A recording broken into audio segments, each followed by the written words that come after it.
You think she left because she fell out of love. No, she left because she stopped feeling your strength. Every relationship has a hidden economy. Power and respect are the currency. The moment you stop leading, you start losing value. And it doesn't matter how much you provide, protect, or please. Once she senses weakness, attraction dies. In this video, I'll reveal the 10 most dangerous mistakes men make that cause this silent shift. These aren't random, they're psychological. And if you don't fix them, love turns into labor, and you'll end up working for a woman who doesn't even admire you. Every man deserves a reset, a chance to stop repeating the same emotional cycle and start leading again.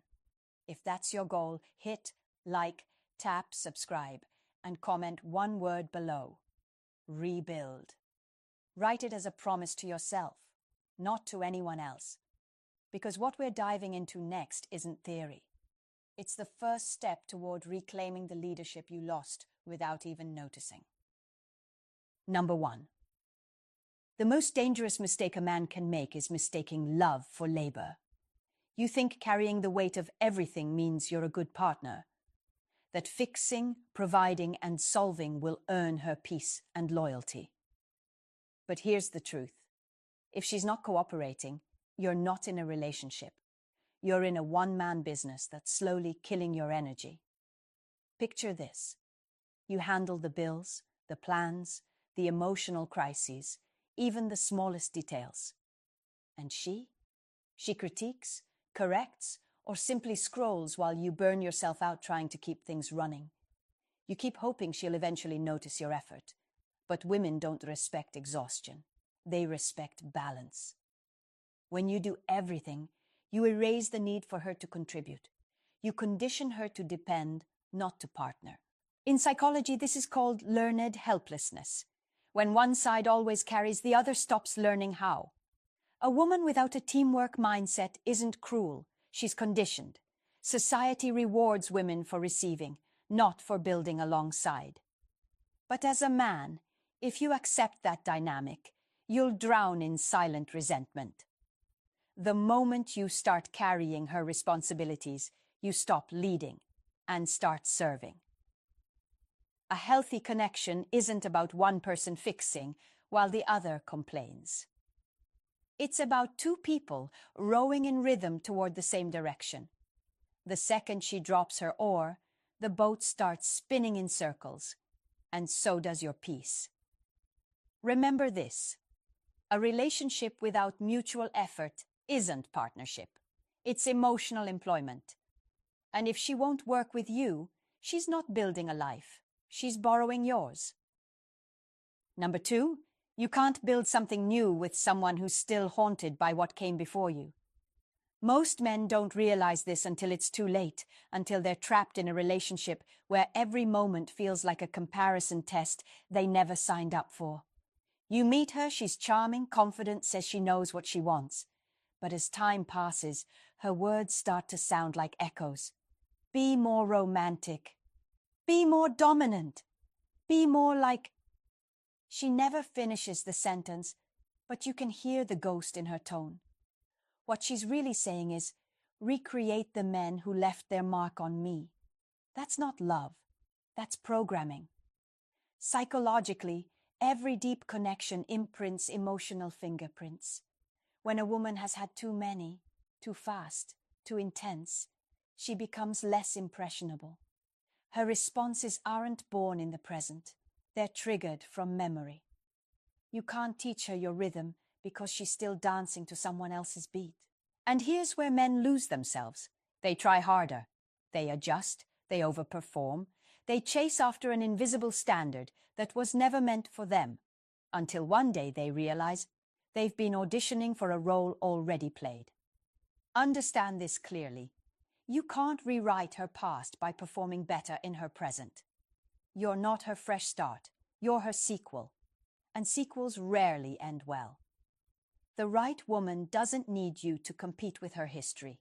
She's ready to create a new one with you.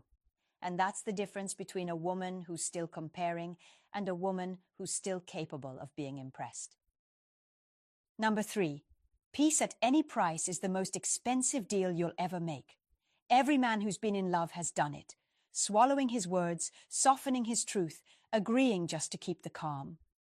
You tell yourself it's maturity, emotional intelligence, maybe even love. But deep down, you know you're not keeping peace. You're buying silence. Every time you fold when your values are tested, you make a silent trade, her comfort for your respect. And the moment she senses that pattern, she'll test you again, not out of cruelty, but instinct. Psychology calls it dominance testing, the subconscious way people check if their partner still has strength behind their softness. Fail the test enough times, and she'll stop seeing you as a leader. She'll start seeing you as a follower with good intentions. Women don't lose interest because men disagree. They lose interest because men dissolve. When you bend too much, you stop being a partner and start being an accessory, an emotional cushion, not a man with direction. True compromise isn't surrender. It's alignment. It's two people meeting at a middle ground that still honors both sides' integrity. But when you're the only one doing the bending, the relationship isn't balanced. It's built on your fear of conflict. And fear never earns respect. So next time you feel that urge to give in just to keep things easy, pause. Ask yourself, am I protecting peace or just avoiding tension? If it's the second, understand this. She may smile today, but she's already losing attraction tomorrow. Because no woman can truly follow a man who doesn't lead. Number 4. A woman who worships one trait will neglect all the others. Maybe she's obsessed with her kindness, but careless with her appearance. Or maybe she's flawless on the outside, yet her empathy is starving. Either way, imbalance is rot that starts slow. And by the time you notice, attraction is already dying. This happens because most people build identity through what psychologists call selective validation. They choose one quality to overdevelop, usually the one that earns them the most praise, while neglecting the rest. She tells herself she's a good person, so she doesn't need to stay disciplined, curious, or feminine. Or she convinces herself that beauty alone is currency enough to buy loyalty. The result? A woman who's lopsided, appealing in one area, hollow in another. You fall for her charm, but you end up dating her imbalance. Healthy relationships thrive on multidimensional attraction, intellect, warmth, physical connection, shared discipline. When any of these is missing, polarity fades. You start feeling like roommates, not lovers. It's not that she's evil or lazy. She's unbalanced, and imbalance always leaks energy. You can't build harmony with someone who refuses to maintain equilibrium within herself. Because when she stops valuing the full spectrum, her mind, her presence, her emotional control, she won't value yours either. So stop rewarding imbalance. Stop calling it depth when it's just neglect wearing perfume. The woman who keeps herself whole, mentally, emotionally, physically, is rare, but she's the only kind worth building with. Remember, attraction doesn't disappear by accident. It dies the moment balance does. Number 5. Boundaries aren't insecurity, they're protection. Too many men have been conditioned to believe that setting limits makes them controlling. So they say nothing when their woman keeps a circle of just friends, men who text late, compliment often, and wait silently for an opportunity. Here's the uncomfortable truth. Attention is a form of currency, and women know its value. Every message, every like, every "you look amazing" gives her a dopamine hit. The more she receives, the less she values yours. That's not jealousy. That's neuroscience. Psychologists call it the external validation loop. It's the cycle where a person becomes addicted to outside approval to feel worthy. When that happens, no matter how loyal you are, you'll always be competing against her audience. You'll give her love. They'll give her novelty. And novelty always wins when boundaries don't exist. You can't build intimacy in a room full of witnesses. Every extra man she allows into her emotional orbit dilutes your influence. What starts as friendly support can quietly evolve into emotional triangulation. She begins comparing you to them, quoting their opinions, even borrowing their validation to measure yours. That's how respect starts to fade. Not because she stopped loving you, but because she started entertaining too many options that keep her ego fed and her standards unfocused. Set boundaries early, not out of fear, but out of principle. Make it clear that emotional exclusivity matters just as much as physical loyalty. Because if her attention is a public resource, your relationship is public property. You don't need to control her. You just need to protect the space where loyalty actually lives. In focus, in restraint, and in respect. Number 6. Men don't stop caring because they're cold. They stop because nothing ever gets solved. It starts small. A few complaints here and there. Then it becomes constant. Every conversation turns into a venting session. You listen, you try to fix things, but the same topics return like a broken record.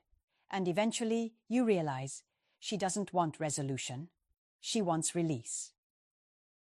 In psychology, that's called emotional looping, when someone keeps expressing frustration without ever identifying a root cause.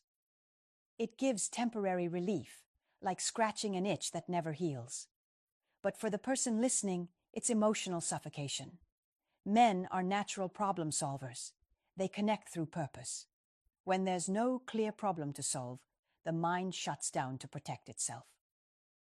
That's why you stop feeling, not out of indifference, but out of survival. A woman who complains without clarity trains you to disengage. Slowly, your emotional reflex fades. You start going quiet. You say less. And she interprets that silence as detachment, not realizing she created it. The longer this cycle continues, the weaker the bond becomes. Because connection can't exist without direction. You can't repair noise. You can only step away from it. What you need is communication with intention. Calm, focused, solution-oriented. If she's unwilling to meet you there, you owe it to yourself to protect your peace. Remember, love isn't about endless talking. It's about solving, growing, and evolving together. And if every conversation ends in chaos, it's not a connection. It's emotional clutter.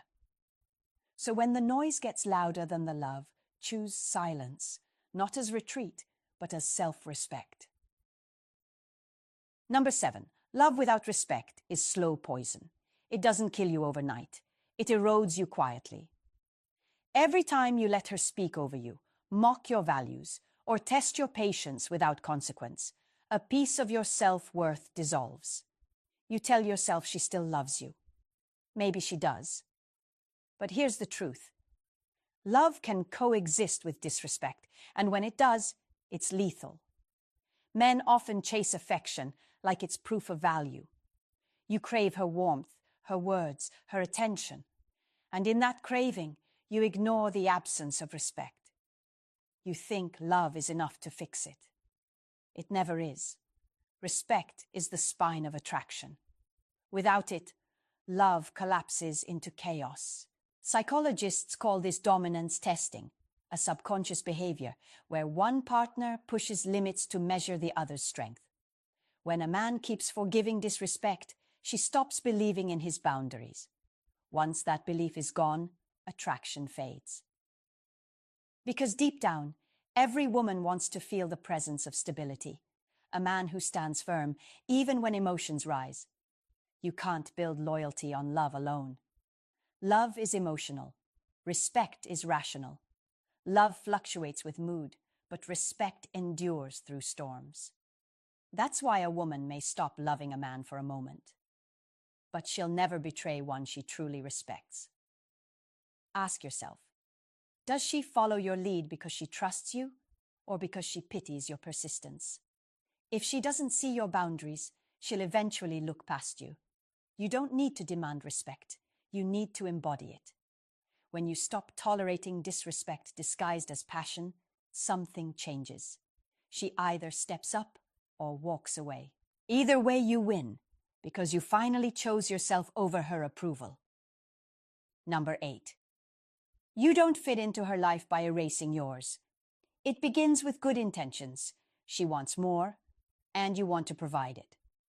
So you start adjusting, stretching, overworking, convincing yourself it's love. But what you're really doing is rewriting your entire existence to fit someone else's expectations. And the moment you do, you stop being a man she admires and become a man she manages. Many men fall into this trap when dating women whose lifestyles outpace their reality.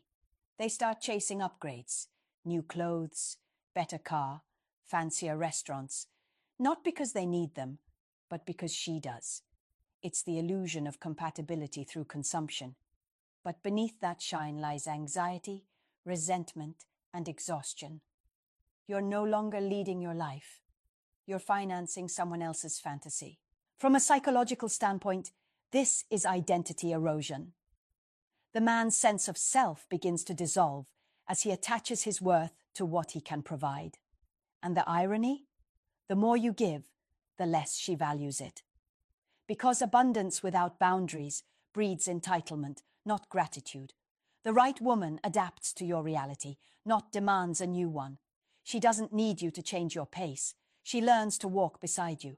But the wrong one will always measure love in upgrades, not effort. So before you bend, ask yourself, if everything stopped tomorrow, the money, the pace, the attention, would she still stay? If the answer isn't clear, it's not love. It's leverage. And leverage always breaks when the pressure rises. Because when she only loves your lifestyle, she's not in love with you. She's in love with what you can maintain. Number 9. Some women never stop dating. They just take breaks. You meet her when she's between upgrades. She's charming, magnetic, knows what she wants, or at least what she thinks she deserves. She's been conditioned to believe there's always something better, just one conversation away. And if you don't recognize that early, you'll end up loving someone who's always halfway out the door. This behavior has a name: hypergamy. It's not evil, it's instinct. The drive to seek the best possible option. But when that instinct isn't managed, it becomes addiction. Comparison becomes her drug of choice, and the highs of new attention make commitment feel dull by contrast. She craves the thrill of being chosen, over and over again, not the comfort of staying chosen.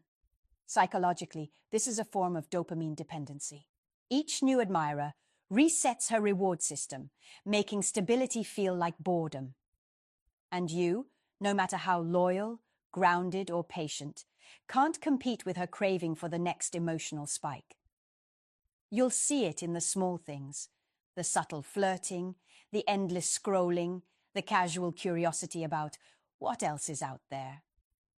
She'll tell you she loves you, but her behavior will say she's still searching. And the most dangerous part, she doesn't even realize she's doing it. You can't outgive hypergamy. You can't outperform it. The only cure is self-awareness. And that has to come from her, not you. So stop trying to prove you're the best option. The right woman doesn't need convincing. She's already decided. Because when she's done chasing upgrades, she starts building legacy. Until then, you're just the stop between who she was and who she hopes to attract next. Number 10. Forgiveness doesn't rebuild trust. It buries self-respect. Men often mistake forgiveness for strength. You tell yourself you're being mature, taking the high road, showing emotional control. But what you're really doing is teaching her that betrayal comes without consequence. And when consequences disappear, respect follows right behind them. You think forgiving her will restore peace. It won't. It will only reset the cycle. Because forgiveness without accountability doesn't heal anything. It rewires you to tolerate pain longer. You'll start rationalizing what should never be repeated. You'll call it patience when it's really denial. In psychology, This is called avoidance coping. It's the mind's way of avoiding loss by surrendering standards. You'd rather absorb the pain than face the finality of walking away. But every time you excuse her behavior, you erode the foundation of what makes you a leader: clarity, consequence, and consistency. The brutal truth? Once trust is broken, love changes form. It becomes guarded, distorted, transactional. You'll smile, but it'll be mechanical. You'll touch, but it'll feel hollow. And in the silence between moments, you'll hear it: the echo of what you forgave but never forgot. Forgiveness only has power when paired with transformation. If she's truly remorseful, she'll rebuild what she broke. If she's not, you're just participating in your own decline. You can't heal where the wound keeps reopening. Sometimes the strongest move isn't to stay and repair, it's to leave and rebuild yourself. Because every time you forgive without a standard, you don't restore peace. You surrender leadership. And when a man gives that up, he doesn't lose her. He loses himself. Walk away not to punish her, but to protect the part of you that still knows what loyalty is supposed to look like. Every man thinks he's the exception until he becomes the warning. You've now seen what destroys most relationships from the inside out. 10 mistakes, 10 quiet assassins of peace, power, and purpose. And the truth that ties them all together is simple. It was never about women. It was about you. About how much of yourself you were willing to trade away just to keep something that was never meant to be kept. You don't lose women because they're complicated. You lose them because you forget who you are while trying to keep them comfortable. You stop leading. You stop setting boundaries. You start negotiating your worth. That's how control slips away.